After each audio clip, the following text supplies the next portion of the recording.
the governor is here, and we're very happy, very honored to have him amongst us. And we're eager and waiting to hear what he has to say today. So, Governor Scott Walker of Wisconsin.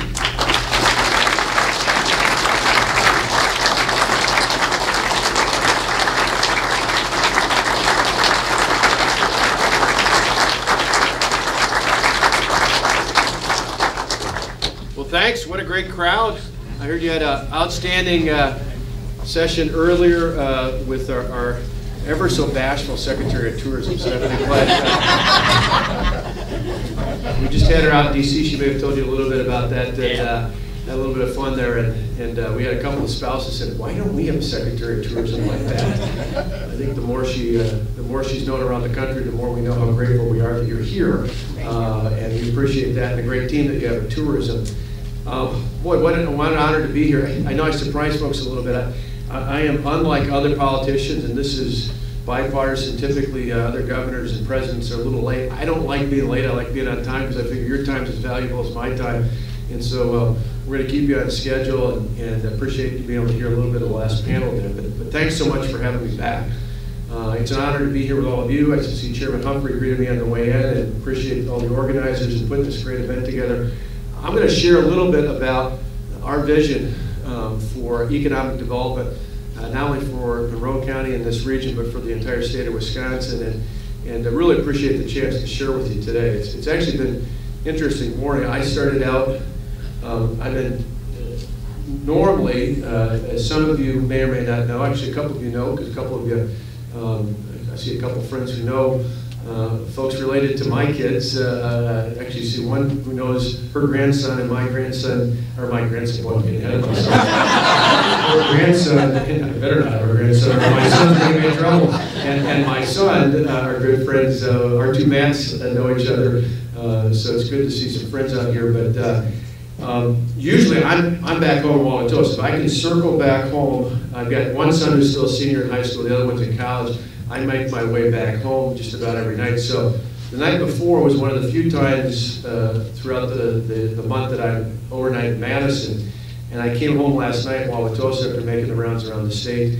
And there's about 3 feet of snow still sitting in my driveway. So I didn't need a workout this morning. I got it all last night shoveling. Everybody would say it must be a glorious life being the governor. Well, they plow the residents. They don't plow my home in Wauwatosa. So just like everybody else, I had to shovel out. But I was in Milwaukee this morning because we had a session early this morning called Manufacturing Matters. The WNEP, which is one of our partners with the Wisconsin Economic Development Corporation, did an editorial board interview here. We'll be in Madison at the Wisconsin State Journal's editorial board. Actually have a penning ceremony for one of our new brigadier generals. We'll be speaking to all the newspaper editors across the state. And then tonight, make my way back. There's an event for the Manufacturer of the Year Awards in Milwaukee, so I kind of make full circle around the state as many times as possible. So I'm glad it's not snowing today as bad as it was the last couple of days. Although I did see Dan Ahrens this morning. If you know, Ahrens is from northeastern Wisconsin. They make snow throwers, so he's one of the happiest guys out there because he's selling more equipment. But we're glad to be here. Now I want to talk a little bit about where we're headed, but maybe it's worth for a minute talking about where we've been. Yesterday afternoon, I stopped at a company in Menominee Falls called AltoShell. It's a company that has about 300 employees, and I was there as part of their celebration. They just did a multi-million-dollar expansion, and they're adding 110 more employees. And it was interesting, just like a lot of companies here and growth opportunities in Monroe County and the western part of the state as well.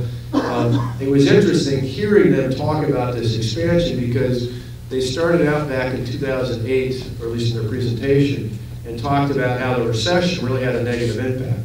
But then they talked about how they slowly got back on their feet again. And I said at the time, and I share with you here today as well, it's interesting to think about where we were as we think about where we are today, and more importantly, where we're headed. Because in 2008, 2009, and 2010 in this state, we lost about 150,000 jobs. And it wasn't just unique to Wisconsin. Other states across the country had that similar problem and challenge out there. But we were coming in a tough time. In fact, I remember when I first made the decision to run for governor, I guess when I ran for governor the first time, it's hard to think in the last 2 years having run twice, but ran the first time, I looked at what was happening and I said, we got to do something to turn that around. And so we went from that time frame where the peak of all that, our unemployment rate in the state was about 9.2%. We had challenges, taxes were up, jobs were down, other challenges out there as well. And I said, we got to do something to turn this around. So 2 years ago we came, unemployment was down a little bit, but it was about 7.8%, about a $3.6 billion budget deficit. The good news, and back then, I remember in 2010 when I looked at a survey that the statewide Chamber of Commerce had done, there was about 10%, so only one out of every 10 of our employers surveyed in the state thought Wisconsin was heading in the right direction. So a pretty challenging time. Today, 2 years later, we made some dramatic changes over the last 2 years. We're not done yet. I want to talk about that for most of the rest of our time, but it's important to remember where we've come from. Today, instead of a $3.6 billion deficit, we have about a $500 million surplus. And we've used that to invest in some areas I'm going to talk about. We have an unemployment rate that instead of being 7.8% is down to about 6.5%. Property taxes over the last 2 years for the first time in years, and not generations, actually went down over the past 2 years. And in those same past 2 years, we put money aside for the first time ever in 2 consecutive years into our rainy day fund. Simply put, we're turning things around, we're heading in the right direction, we're moving Wisconsin forward. So what do we need to do to build off of that? Well, you're all part of that, what you're talking about here today. We understand fundamentally that the government doesn't create jobs, you do. You do, people in the state. So what can we do to make it easier for you all to create jobs and be better partners in terms of helping move forward with the things that are important to job creators in the state? It's why in my budget, I presented last Wednesday, but more importantly, last month in our State of the State, when I sent a challenge out to the legislature, both parties in both houses, and said, let's really focus in on the things that are important to the people of the state. We spent November and December and a good chunk of January touring the state of Wisconsin, talking about our priorities. And I laid out 5 simple ideas, 5 simple priorities: create jobs, develop the workforce, transform education, reform government, and invest in our infrastructure. So there's a lot of other things that people want to talk about in Madison, but those should all be kind of on the side for now, because those are the 5 things we should really be focused in on, and they're just so critically important. So what are we doing to try to create jobs? Well, again, you're the ones who create the jobs. We can just create an environment that's either better or worse, positive or negative, and hopefully you'll see what we're trying to do is create a more positive, beneficial environment for you, the job creators of the state. One of the key things we hear time and time again, have historically, is we look at being competitive. One of the components, not the only competitive component, is the tax claim. And so in this budget, we provide $630 million worth of tax relief. About half of that is in individual income taxes, which is important to all of us personally, for us and our families, in terms of income taxes going down. But for most, if not all, the employers here, you know you don't pay corporate income taxes by and large. Most businesses in the state pay individual income taxes. You're an S Corp or an LLC, you're paying individual income taxes, and we lower those rates, particularly the bottom 3 rates, which is the ones we target. That's more money in your pocket. More importantly, for a business, that means more often than not, that's more money you invest in your business. And you invest in new equipment and capital and things of that nature. That means you're putting more people to work. In fact, I was talking, as I mentioned, with manufacturers this morning, but whether it's here or anywhere else around the state, when I visit manufacturers and other businesses as well, it's interesting. I've gotten into this pattern in the last 2 years where as I walk through a plant or a factory, I'll say, how much does that cost? How much does that cost? So don't worry, I'm not an auditor. I want to know is for that piece of equipment, what's the cost behind that? Because I understand that a lot of times when we talk about cutting taxes on employers, people sometimes in our State House think that's some sort of a benefit. What it really is it's buying equipment like that. It's why this essentially half of the tax relief, or so of the $630 million is finishing the deal of what we started in the last budget to reduce taxes on manufacturers and agricultural-based interests in the state, which are our 2 biggest industries. So that money can be put right back into putting people to work. In fact, by 2015, this is worth pushing both for the County Economic Development Corporation and for all of you who work in economic development. But from a manufacturing and agricultural-based interest, that tax benefit is already down to 7.5% by 2015. That is an incredible margin. And that's an incredible incentive that most employers in the state, particularly in manufacturing and agriculture, don't fully know or appreciate, because it hasn't got a lot of attention. You know, because it's not controversial, it's not sexy. It's incredibly important, because that frees you up as employers in those categories to put more of that money back into investments that allow you to improve your technology and your productivity and your innovation, which allows us to compete not just as a state, but allows you as employers to compete with anybody in the world. We can beat Mexico and China and India and anywhere else, as long as we have the technology and the workforce needed to tap into that, and this tax relief does just that. In addition, we understand that particularly if you're looking to help startup or emerging companies, there's got to be a way to tap into that. I see State Senator Julie Lassa here, and I know last session, we worked with her and a couple other members in both chambers in both parties.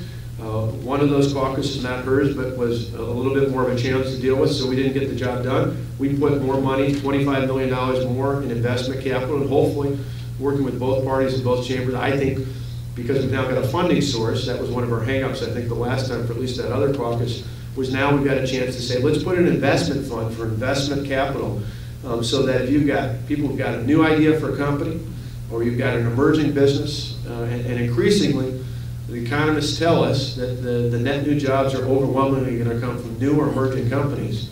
As we help those companies, we've already got a capital catalyst program WDC runs, we've got other programs like that, but we're going to have new capital.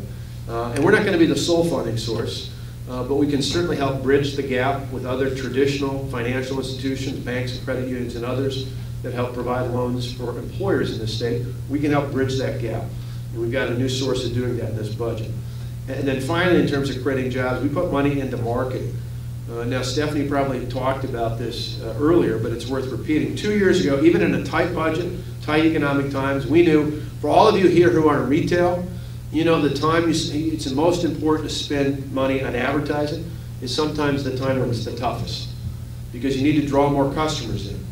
And so we upped the amount of money we spent on marketing for tourism 2 years ago. And the good news is it paid off.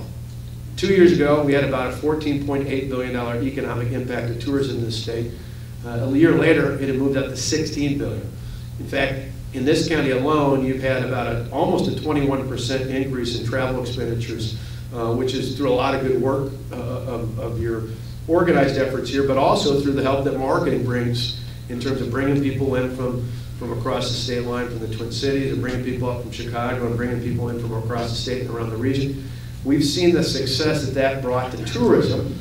We're maintaining that commitment. We're adding more money in this budget for bringing in international tourists and for bringing in conventions and meetings of that sort, because we know all those things add, whether it's a venue like this or others throughout this county and around the state.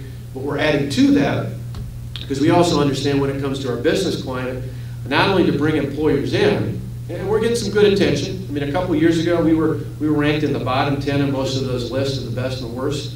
Last year, on one of those key lists, we went up to number 20. On another list, CNBC went up to 17. In fact, on Site Selection Magazine, which are the people who select, who help pick where businesses go to expand their operations, we're up to number 13. I'd like at some point in the next couple of years to be competing for the top 10 spot, and someday competing for number 1. Because we can do that. We got great attractions, we got great communities, we got great venues. We just need to continue to make the case for that. In our case, it's about marketing not just to those outside of our state or even outside of our country. It's about, particularly when it comes to areas like manufacturing, even marketing within our own state and making the case that the businesses we rely on are areas where our young people in particular should be looking at not just jobs in, but careers in, because there's great opportunities to grow in the state. And so all those things are about creating jobs. In addition to creating jobs, helping people create jobs in the state, though, one of the other big things I hear about time and time again, and there's any number of studies and surveys that have shown this, but I feel like 3 or 4 times a week I'm conducting my own personal survey, and that is that I visit employers here and across the state of Wisconsin. One of the most common things I hear is we have jobs, we just don't have enough people with the skill sets needed to fill those jobs. I hear it in manufacturing, I hear it in information technology, I hear it in healthcare, heck, I hear it in some cases, some parts of the state, even in areas like accounting and finance. And so part of our goal, even though the unemployment rate is down from where it was, even though it's better than, for example, neighbors in Illinois or the national average, still at 6.5% roughly, that's still too many of our friends and neighbors, in some cases even our family members, who are looking for work or don't have a job, and we need to do a better job filling those positions. So we put in this budget about $100 million into workforce development, everywhere from about $20 million just into workforce development grants and a new what's called an LMI system, a labor management information system. Now we have, all of you as employers know, there's numbers that come out that we put out on a monthly basis the federal government requires, but that's a sample of about 3.5%. And I don't think many of you would be making major decisions in your companies, whether it's a 5-person operation or 250, you wouldn't be making decisions based on a sample of 3.5% of your customers. But that's the way things are collected on a monthly basis per the federal requirements. The better numbers are on a quarterly basis, where everybody who's an employer has to submit their employment numbers. But the problem with that is, even though it's the more valid, it represents about 95, 96% of all the employers in the state. The challenge is there's about a 6-month lag. So for example, we won't know what the real job numbers were for the state of Wisconsin through the end of December until June of this year. Well, those are the most accurate numbers, but if you're going to make a reaction to where there's a need for industry clusters, that's almost too late. It's too late to work with our technical colleges and our workforce investment boards and our local economic development corporation.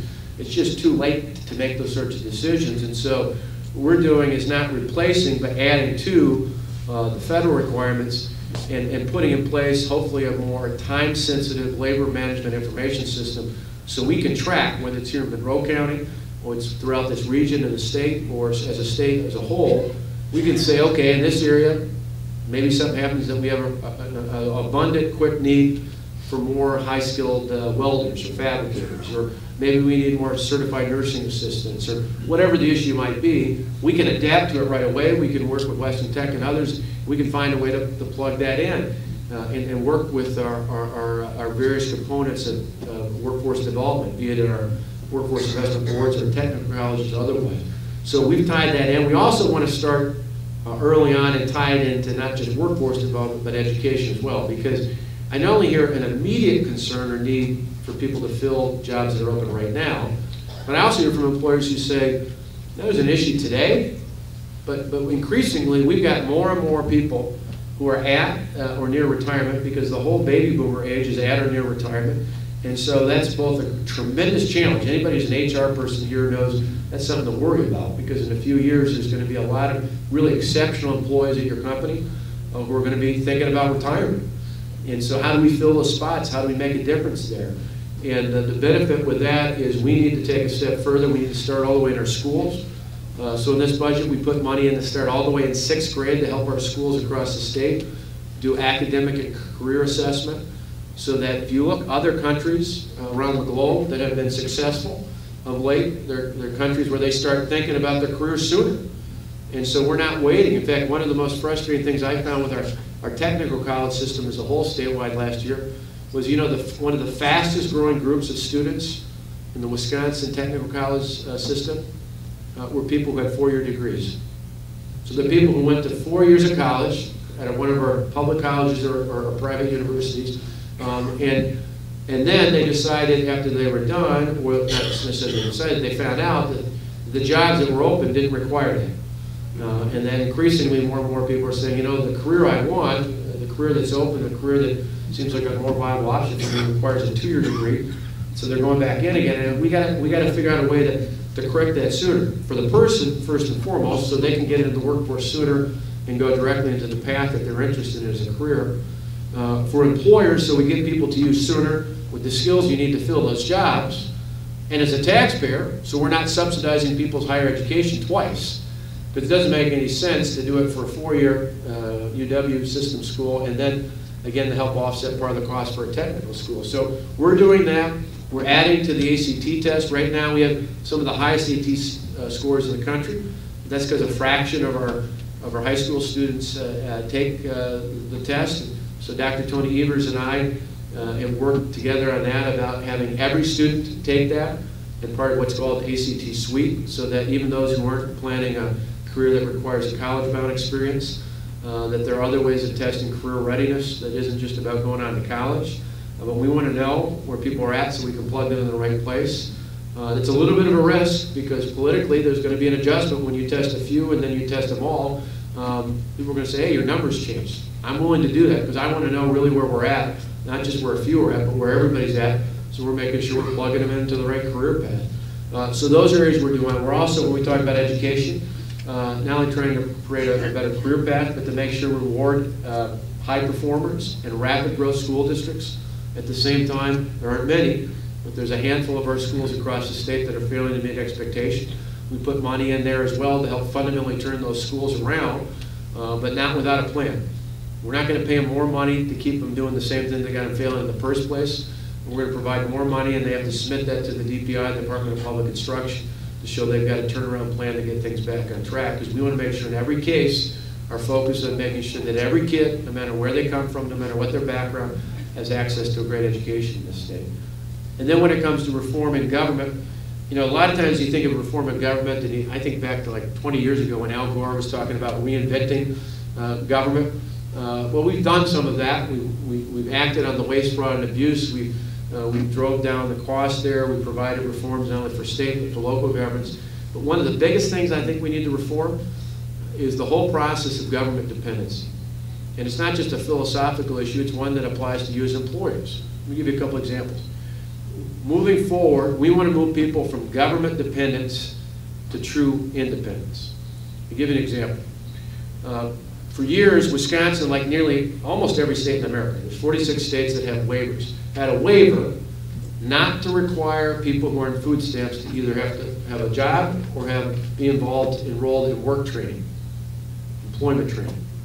Now, I, at the end of last year, got rid of that waiver, and in my budget, I put money in place so that now, going forward, for more than 75,000 able-bodied, non-senior, non-elderly adults, if you're able-bodied and you're not an older adult in this state, we're saying from this point forward, if you want to get food stamps, you got to be signed up for employment training.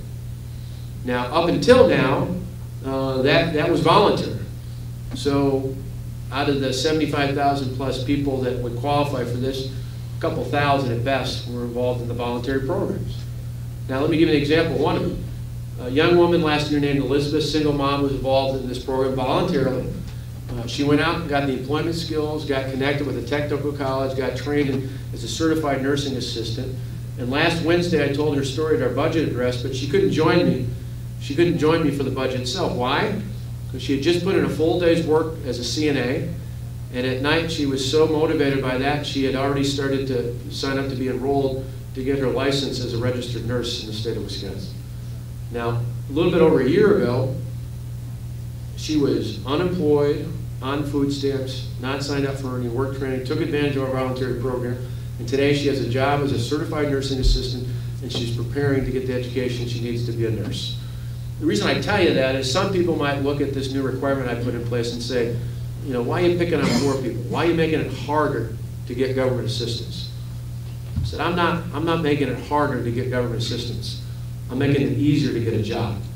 And that's really what we should be about. In this state, it's not about disliking poor people. I love the people of our state so much, too much so, that I don't want them to live a life of dependency on the government. I want to empower people to control their own destiny and get the self-dignity that comes from having a job and being able to control your own destiny and that of your family by being able to control your pathway and lay that out going forward. That's where true freedom and prosperity comes from. And that's a part of our government reform, whether it's that or changing things.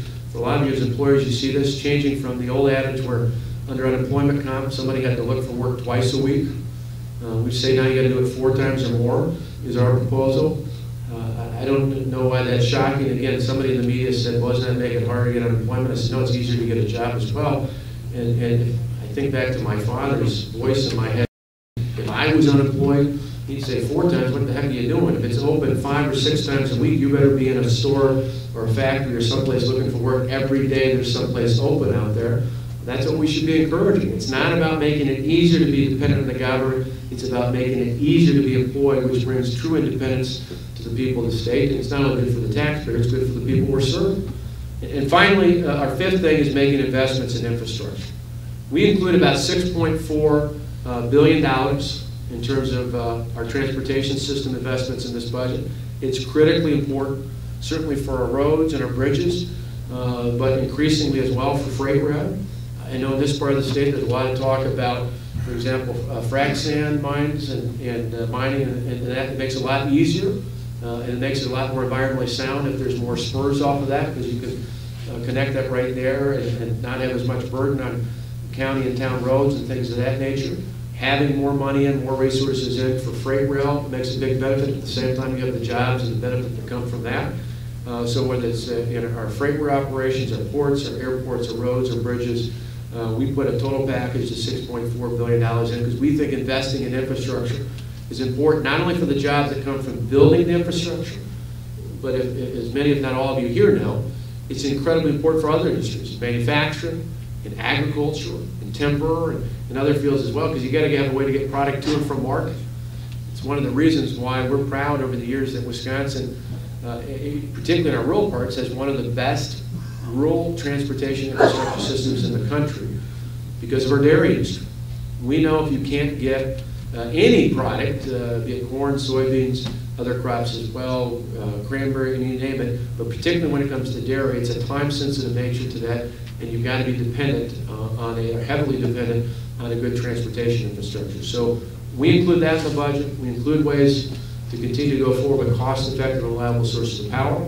We put expansions in terms of the Universal Service Fund, in terms of making access to high-speed internet connection in rural and underserved areas more likely under this budget, because we know we can compete anywhere in the globe.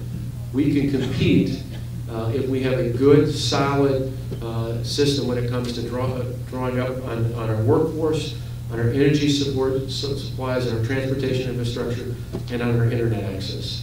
You can be anywhere in Wisconsin and compete as long as you have access to those key infrastructure components. So all those things are involved in our package. Those are the things we're excited about. That's how we go from where we were a few years ago to the progress we made thus far, and how I think together we can move forward in an even bigger and more dramatic way than we have in the past. And let me just say one last thing, and then before they give me the hook, I'll, if I can, I don't know timing-wise, but keep you on time. I'll take a couple questions. Steve, you can give me the. It's not hard to find where Steve is with that shirt on. I told one of my sons he's got a pink shirt that says "Real men can wear pink." So Steve's a real man. He can handle that. But until you guys give me the hook to move on, I'll take a couple of questions. But one last thing. I had a couple of employees yesterday at the stop I made at the company that's adding 110 employees thank me, and they said, "Thanks for your courage for what you've done the last few years." And I said, you know, I always find it amusing. I think politics has got to be one of the few professions where you get called courageous just for keeping your word. I mean, everywhere else in life is expected, right? In your work, home, at church. You know, the only place where it's exceptional to keep your word, sadly, is in politics. We just kept our word. And the reason we did, and you may not all agree on everything we've done over the last few years and everything we want to do going forward, but what I found is our focus is simple. Our focus is trying to help the people of the state. In fact, some people, some of the media kind of gloat about whether or not we're going to be at that 250,000 job number or not. I said, the reason why I picked that is because I had mentioned years ago. You know, years before we came, we were losing all those jobs. We lost 150,000 jobs in 3 years before I took office. And I said, we've got to have a high goal. My view is you don't get anywhere in life by saying we want to be here. You got to aim here. And then you got to do everything in your power to get there. And that's how you bring people up. And I said, for me, it's simple. The goal I had wasn't any more courageous than the people I meet at factories and farms and small businesses all across the state. There are people I meet all the time, moms and dads just like Tonette and I, who I love to go talk to when I bump into them at a farm, or when I'm traveling around a factory floor, or when I visit a small business. And moms and dads who get up and work hard every single day for the same reason Tonette and I do. Not just to put food on the table, not just to put clothes in the backs of our kids, not just to pay the mortgage each month. We work hard every day, the same reason you probably all do as well, and that's because we want our kids, and someday our grandkids, to have a better life than the one we inherited, to have a better home, a better community, and ultimately a better state than the one we inherited. Our goal of making 250,000 jobs as a target by 2015 isn't about some magical political number or statistic. It's about the fact that when we do, we hit or exceed that mark. It doesn't mean you can keep a campaign promise. More importantly, it means there'll be 250,000 more families 250,000 more households in the state. Someone will have a job. That'll make their family stronger, it'll make their community stronger, it'll make our state stronger. That's why we're committed to that. So with that, you got a couple of questions I can take before I get going. Go ahead. I covered all the bases. Actually, I put another promo line. Not only is Jordy Nelson over there with his milk, which is good for the Milk Marketing Board, but look ahead, because he's got a great preview of a commercial he's doing for tourism, which has a little Kansas, you know, Jordy's from Kansas originally, but there's a nice little link in that, so look for that coming in the future. Way back there. Could you briefly comment on sequestration? Can I briefly comment on sequestration? No, I can't briefly comment on sequestration. I was just out in D.C. the other day. I asked a question. I asked it with total Midwestern earnestness of the president, because the president talked to all the governors and the public comments before he kicked the press out. He said his complaint, and I think most of us, most of the governors, I think probably most of you here, his complaint was that one of the biggest things he's troubled by is that the sequester is filled with arbitrary cuts. And I would agree with that. That's one of the problems. So I said with absolute earnest request, one of my questions, I was one of the governors that asked a question to the president, I said, you know, most governors in America, Democrat, Republican alike, over the last 2 years have had a deficit in their state. A couple haven't, in the Dakotas because of energy supplies. Most of us had deficits, and we all did it, balanced in different ways. And one of the things that was beneficial was we took charge of our states and our cabinet and our agencies figured out a way to balance it. We all did it slightly different ways. I said, Mr. President, why not advocate that the Congress allow you and your administration to come up with a better list of cuts that aren't as arbitrary as the ones you mentioned? Because I think the fact that the arbitrary specific ones are wrong, I said, divide it up. Say half's got to be from defense, half's got to be here. Go to the Joint Chiefs, talk to the generals, say, okay, what's the best way to do it? And then go to your cabinet members on all the other stuff and say, okay, tell me the least bad way to do all this. And I thought that was a pretty reasonable request. And so did a lot of my colleagues, including some on the other side. So far, at least, the president has said his preference is not one of those two options. He doesn't want sequester, he doesn't want what I suggested. What he wants is a combination of tax increases and some reductions out there. After what happened at the start of the year, where all of us who saw our payroll taxes go up, I don't know personally that taking any more money out of the economy, out of the private sector economy is a good thing. I think that, you know, a fraction of the budget is a reasonable way to do it. I just think there's a better way of doing it than the cuts outlined in the sequester. So my hope is he'll still take us up on that, even if he's working until tomorrow saying something different. Eventually, I think that's a better route than the ones that are laid out in the sequester bill. So like I said, sorry it wasn't short, but it does give me a handle. Anybody else? Sure. Yes, Bill, and how long could we still be called America's Dairyland? Yeah, how long can we still be called? Well, we're catching back up on California, which is good. They were higher in supply, although per capita we're still much further. And if you look at cheese, we produce a quarter of all the cheese in America comes from Wisconsin, and 46% of all the specialty cheese comes from here. But we need to be, particularly when it comes to cheese, because cheese, the nice thing with cheese, unlike milk itself, which obviously has a shorter lifespan in terms of the accessibility to fresh sources, is that that's an area where we can expand the markets. There's even some global interest in our cheese out there. Most people don't know today that about 10% of all the milk used in cheese production in the state of Wisconsin right now is imported from outside of the state of Wisconsin, because we're not keeping pace with that. So we have, and it's included some additional resources in our budget. We have a 30 by 20 program where we're trying to get up to 30 tons, 30 billion tons by 2020. With the idea being that we need, and we don't have it in one particular area. It's going to be small organic farms, it's going to be mid-sized farms, it's going to be a handful of larger farms, but we need to be more aggressive in upping the amount of milk production in the state of Wisconsin, not only for our milk needs, increasingly so for our cheese production needs, because we have an untapped marketplace that continues to grow. We have consistently the most number of gold medal producing cheese producers in the world right here in Wisconsin. And we've got to find a way to build off of that. So we're aggressively going to push that. It's why we put money into the World Dairy Expo down in our state's capital to continue to do that. It's why we put money into Babcock Hall to expand the dairy center there as well. We're going to continue to push for things that make it easier for our dairy farmers in particular to increase production. But we understand it's not only in terms of milk production, we just got to make it easier to farm. I grew up in a small town down in Delavan. In fact, I laughed when Paul Ryan grew up about 15 miles down the road from me, and when Mitt Romney called Janesville a small town. I had to laugh.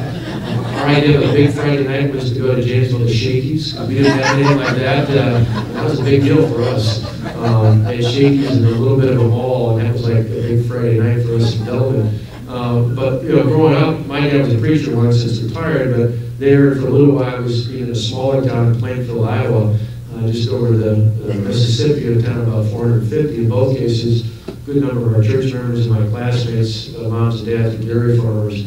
And I said, I know for farming, whether it's dairy, whether it's corn crop or soybeans or vegetables or other areas, it's more than just an industry, it's a way of life. And so we got to make it easier for our farmers, not just dairy, but in general.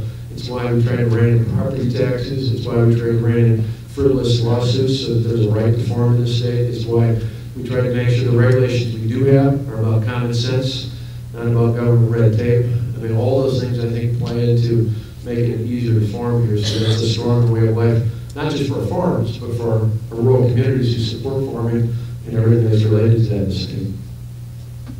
Sure, I noticed that in your $6.4 billion for infrastructure, very little of that money is going toward local county roads, and also we've had a big cut in our shared revenue for our communities, and I'm wondering, why is that not being looked into more toward getting some of that back to the local communities? Actually, there is no cut in shared revenue in this budget for counties and local governments.